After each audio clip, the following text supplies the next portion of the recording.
L'actualité du Grand Lille aujourd'hui, vendredi 30 juin, il est 7h30, on est en direct. Bon réveil à toutes et à tous, bon appétit si vous prenez votre petit déjeuner avec nous et bon courage si vous partez travailler. Avant toute chose, c'est de rigueur, un point route rapidement.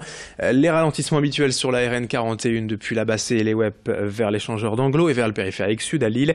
Sur la 1 depuis Dourges et l'échangeur avec la 21 jusqu'à Seclin et l'Équin. Sur la 23 également entre Orchy et Villeneuve d'Ascq jusqu'au secteur des 4 cantons. Et la fin de la rocade nord-ouest également ralentie entre Vambrechy et Wascal. Les prévisions météo également à la une ce matin. Malheureusement, on va conserver un temps frais et nuageux. Plusieurs averses prévues dans la journée. À peine 20 degrés pour les températures. Ça n'ira à guère mieux demain et ce week-end. Avec une journée bien humide annoncée samedi, 17 degrés. Une atmosphère assez maussade et peut-être une légère amélioration dimanche. On en reparle bien sûr avec les prévisions complètes après ce journal. À la une de l'actualité et du Grand Lille aujourd'hui, la suite du dossier de la ligne très haute tension entre Avelin et Gavrelle au sud-est de l'agglomération. Les élus et habitants des communes concernées par cette ligne électrique de près de 400 000 volts tentent toujours de dissuader l'État de valider le projet. Cette semaine, Éric Maumont, le maire de Mons-en-Pévèle, a écrit à Emmanuel Macron en joignant une photo du président aux côtés de Vladimir Poutine à Versailles, devant ce tableau de la bataille de Mons-en-Pévèle en 1304. Un clin d'œil et une invitation du maire au président à venir découvrir ce paysage qui serait tout simplement, selon lui, dénaturé par cette ligne haute tension. À ce jour, le projet semble quand même bien parti puisque la déclaration d'utilité publique a été signée. Les travaux doivent démarrer d'ici la fin d'année. Le maire a quand même déposé un ultime recours devant le Conseil d'État et attend qu'Emmanuel Macron prenne position. On l'écoute au micro de Louis Caillé. On est l'une des communes à avoir le plus grand nombre de pylônes sur ce territoire et donc fatalement il y aura un impact environnemental, visuel, paysager sur cette commune. Et effectivement c'est l'occasion d'attirer l'attention en disant Monsieur le Président, nous vous invitons à venir visiter notre beau village parce que j'ai la prétention de penser que ce village est beau, il fait partie de notre patrimoine et que voilà, venez constater qu'aujourd'hui c'est encore préservé. Demain, avec cette ligne à haute tension, il y aura malheureusement une barrière électrique de haute tension qui défigurera notre paysage. En ce vendredi, ça commence à sentir bon les vacances pour les écoliers. Quelques jours avant les 2 mois de pause estivale, l'occasion pour le rectorat d'annoncer les principales mesures qui seront mises en œuvre à la prochaine rentrée. Et bien évidemment, on en a déjà parlé, le dédoublement des classes de CP en REP+, le réseau d'éducation prioritaire. Sur 280 classes de cours préparatoires dans le Nord, 206 n'auront donc plus que 12 élèves par classe. 74 seront en double affectation avec 2 professeurs. Les rythmes scolaires vont aussi être adaptés, pouvoir repasser à 4 jours d'école par semaine quand on le veut, la réforme du collège et le programme Devoirs faits. On écoute le recteur quant à ces classes de CP au micro de Vincent Vieillard. Oui, l'objectif évidemment c'est lire, écrire, compter. L'objectif de 100% de lecteurs à la fin du CP est particulièrement important. La mesure se fait en éducation prioritaire, le dédoublement, parce que c'est là où on en a le plus besoin. Mais c'est l'objectif en général sur le CP qui est d'avoir des lecteurs à la fin du CP, ce qui est logique et qu'on pourra mesurer. On ne se rend pas toujours compte, mais quand on y va, on voit le travail qui est fait par les enseignants, mais c'est une chance supplémentaire. Des enseignants expérimentés, certains ont même connu plus de maîtres que de classe, qui vont arriver face à 12 élèves. Pour ces élèves, c'est une chance quand même extraordinaire. Dans l'actualité régionale également, après la décision du tribunal administratif de Lille de ne pas autoriser de nouveaux camps ou d'aires d'accueil pour les migrants, on se qu'a salué Natacha Bouchard, la maire de Calais. Les associations réagissent à leur tour en évoquant, je cite, une étape, car un point d'eau et des sanitaires sont tout de même requis dans ce jugement. 11 associations avaient déposé ce recours devant la justice pour l'aménagement d'un lieu d'accueil.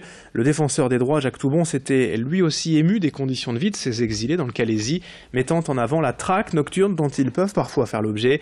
Il y aurait actuellement entre 300 et 600 migrants à Calais. Pour ce bénévole d'association sur place, cette décision autorisant l'accès à l'eau mais refusant une structure d'accueil n'est pas pleinement satisfaisante. On l'écoute au micro de Corentin Escalier. Un accès aux douches pour les personnes vulnérables, c'est quelque chose, mais je pense que tout le monde a besoin de prendre des douches. Des accès à l'eau en dehors du Calaisis, c'est bien, mais ça serait bien aussi qu'ils en aient proche. Un endroit où ils puissent dormir, un endroit où toutes ces personnes, où les mineurs puissent être mis à l'abri, ce serait quand même des choses qui seront très importantes. Assez régulièrement, la police leur pique leur couverture et les traque la nuit. Donc là-dessus, les entraves aux distributions alimentaires continuent. Encore hier, on a eu des entraves aux distributions alimentaires. Donc c'est une petite victoire, mais ça ne va pas tout changer non plus. En bref, le Main Square Festival d'Arras ouvre cet après-midi 3 jours de concerts au cœur de la citadelle, de fameux groupes à l'affiche comme Radiohead ou Major Lazer. Mais on pensait que les journées de demain et dimanche étaient complètes. L'organisation a annoncé hier qu'il restait quelques centaines de billets disponibles pour les 2 soirées. Rendez-vous pour cela sur mainsquarefestival.fr. À Lille, hier vers 15h30, une valise a été trouvée abandonnée dans un bus stationné place des Buisses, près de la gare Lille-Flandre. Le périmètre a été bouclé pendant près d'1 heure, occasionnant la fermeture de l'entrée principale du centre à Lille. Les démineurs ont neutralisé le paquet suspect qui s'était avéré n'être finalement qu'une valise oubliée. Dans le reste de cette édition, la belle histoire du jour, la rencontre entre Marc, un SDF de 22 ans, et Amine, le gérant d'un café dans le Vieux-Lille. Dimanche dernier, l'un fait la manche sur le trottoir, l'autre lui paye un sandwich et une boisson. Une discussion s'ouvre alors entre les deux hommes. Marc en vient à parler de sa situation et de son envie de trouver un travail, lui qui est titulaire d'un CAP cuisine. Amine décide donc d'utiliser son réseau en postant un message sur Facebook pour le sortir de la rue. En quelques heures, l'emballage internet fait le reste, des centaines de partages, des propositions d'emploi dans des restaurants lillois. Marc a été embauché dès mardi rue de Gand à la banque chez Félix. Il a pu s'installer dans un appartement à Lille Sud et vient d'apprendre que sa copine était enceinte. Bref, une cascade de bonnes nouvelles. Une belle histoire qu'est allé découvrir pour nous Alexis Tessier. Dur à y croire sur le moment, mais c'est vraiment une personne géniale parce que on n'aurait jamais cru du jour au lendemain s'en sortir comme ça, avoir un logement, un toit et un travail, surtout pour moi et ma copine, sachant que ma copine n'était pas à la base dehors, a quitté ses grands-parents pour venir avec moi dehors.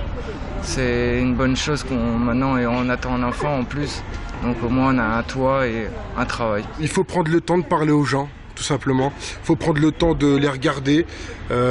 Maintenant, on ne peut pas sauver toute la planète, mais si on peut déjà aider son voisin, entre guillemets, c'est déjà pas mal. Et je pense que ça coûte rien, c'est une photo. J'ai mis une page Facebook en place parce que alors, je suis pas dans le social, je suis pas Mère Teresa comme je le dis à chaque fois, je suis pas l'abbé Pierre, j'ai rien à voir avec ce milieu-là, mais j'ai toujours aidé plus ou moins comme je pouvais les gens. J'ai jamais refusé un service si je pouvais le faire. Donc j'ai mis en place une page Facebook, ça s'appelle Adopte un SDF. Le mot est un peu fort, cru, mais c'est pour marquer les esprits. Et donc j'espère que les gens vont se mobiliser. Et le défi, c'est qu'en une semaine, on essaye de sortir le maximum de personnes de la rue. Et c'est la fin de cette édition à 7h37 en direct sur Grand Lille TV. À suivre vos prévisions météo.